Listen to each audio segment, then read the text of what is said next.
can you trust and why do you trust them? There's a lot of people in the world, about 7.5 billion now, apparently somebody's counted. Who do you have in your inner circle? Who do you trust and why? Have they proven to be trustworthy? And if somebody breaks your trust, how do they get it back, if ever? Can they? I think they're really important questions because we live in a world where, apart from the fact that there's a lot of people, do you want to have people in your life? If you want to have relationships, how do you know who to trust? How do you know who's a great person to bring into your life? And of course we don't know. Would that be fair? We never know what's going on really inside somebody's head. So even the people that you trust right now, I'll rephrase, have you ever been in a situation where you've trusted somebody with your heart, with your soul, you've believed in them and they've let you down? Now, as an old lady, that's happened to me many, many times. And I've learnt the hard way that that's awesome because I can't control what other people do. I don't think you can either. They're going to do what they do. But when they act a certain way, when people break your trust, when they're not loyal, when they lie, when they cheat, when they steal, when they treat you badly, now they've revealed who they are. So now you know what you're dealing with. So up until that point, if you trusted somebody, they were conning you, yeah? You thought they were trustworthy. You thought you could believe in them. You thought they were loyal. You found out that they weren't. Now you know what you're dealing with. So there's that really confrontational question. If somebody does that to you, somebody breaks your trust, they hurt you, they gossip about you, they criticize you, they do something awful to you, and you accept that, or you forgive that, or you think that that person's going to change, and you bring them back into your inner circle, even though they've broken your trust, how do you know they're not going to do it again? And this is just human nature, or a study of human nature. It's been suggested that we can't force people to change. People will change if they want to. But could it be a really good idea, and I'm sharing this as an old lady with lots of experience with very complicated relationships, that we are now aware. If somebody was lied to you, cheated on you, they haven't been loyal, would it be a good idea to be aware of that? Now, you may never take them back into your inner circle, but if you do, they have done it to you before. And I'm sharing that with you because I have many, many people in my life who are gorgeous people, and they're forgiving and loving and kind, and somebody does something terrible to them, they forgive that person, and then that person does it to them again and again and again. And I don't know what you're prepared to put up with, but I think life's too short to have people in my life who are going to treat me badly. And I always share this. If somebody treats me badly one time, that's awesome because they've now revealed who they are. But if they treat me badly twice, that's now my challenge because I've accepted that behaviour. So if I accept a behaviour, that means that person may feel the right to act that way again. If I forgive somebody once, is it possible that in that other person's headspace they'll say, well, Rowie forgave me last time, I'm sure she'll forgive me again. And this is not a judgment of any kind. This is just should we be aware as humans that other humans, we have no control over them, and it is possible that they could hurt us, that people are not loyal, that people do tell lies, people aren't trustworthy, people will steal. And the quote that I always share, the world is always going to have bad people who do bad things. But the world only becomes a bad place when good people do nothing. Now, in your inner circle, maybe that last phrase could be replaced with, there's always going to be bad people who do bad things, but you don't have to accept those bad people into your life. If you know that's a bad person and they've proved that they are a bad person by their actions, then it's now up to you whether you bring them into your life. And if you do you have to accept the responsibility that that person has the capability of being a bad person? There's a great thing to consider. Because some of the things that humans do, apart from the fact that it blows my mind they're even capable of doing it, my headspace would never go there. People have done some things to me that when they did it, it just shocked me because I just didn't know that a human being would be capable of doing such a thing because I'm not capable of doing it. So when it happens, hey, awesome, because I'm aware of it. But it just shows that humans do stuff that you might not ever do. And there's con artists in the world. People get conned out of millions of dollars every single day now on the internet because they trust somebody, a stranger on the internet. There are people who trust their doctor and then find out that their doctor never got any qualifications. I'm in a profession, sadly, where a lot of people go to a personal trainer or to a gym to who they think is an exercise professional, never ask to see their qualifications, believe that they must be qualified because they call themselves a personal trainer, and they're just not.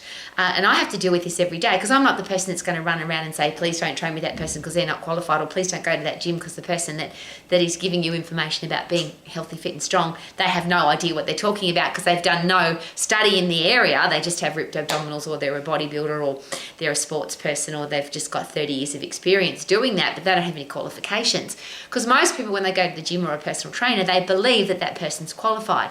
I'm not going to run around and tell people that they're not. What I do think is really sad, though, is that I'm a human being and I have the right to study, research, analyse and ask questions about the people that I bring into my life. So if I go to a doctor, I ask to see their qualifications. If I go to the vet, I ask to see their qualifications. My dogs are very important to me, and I'm not just going to trust that just because the person's got a sign out the front that says vet, that they can be trusted. And yet we bring people into our lives, don't we, without too much.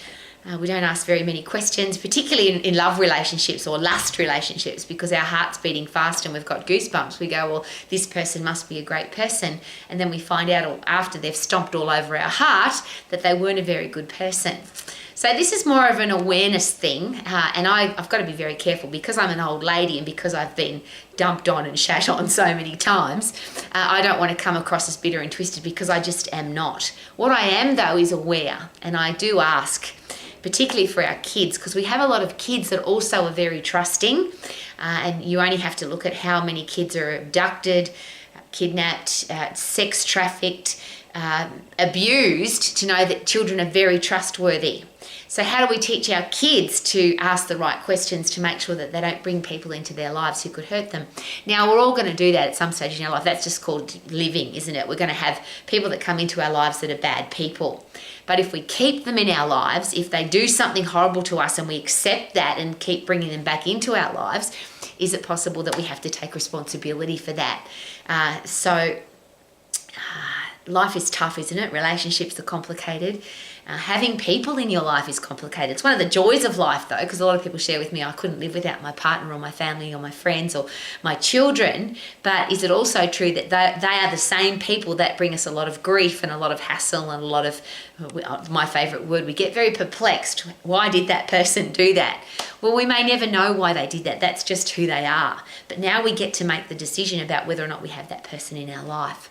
So just as a final note, the professionals that you bring into your life, so doctors, lawyers, all kinds of medical professionals, of course, accountants, engineers, all the people that we believe to be qualified, that we believe to have knowledge in a certain area. We drop our car off at the mechanic believing that the mechanic knows what they're doing. And I'll share that as an interesting side note.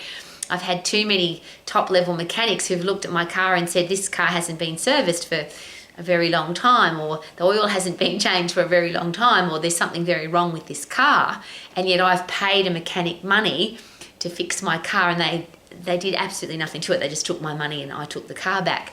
And I'm sharing that with you because I've had to learn those lessons the hard way. So now, even when I drop my car off to the mechanic, I ask lots of questions, and I go with intelligent questions because I've researched, studied and analysed that particular topic, whether it be accounting or engineering or financial planning or my car, and particularly the human body. Why would you trust an expert with your human body? Because, as I always share, the third biggest medical killer in the world is medical misdiagnosis. So people die of coronary heart disease, type 2 diabetes, but the third biggest killer is medical misdiagnosis. Now, that doesn't mean the doctor's a bad person, it just means they make mistakes.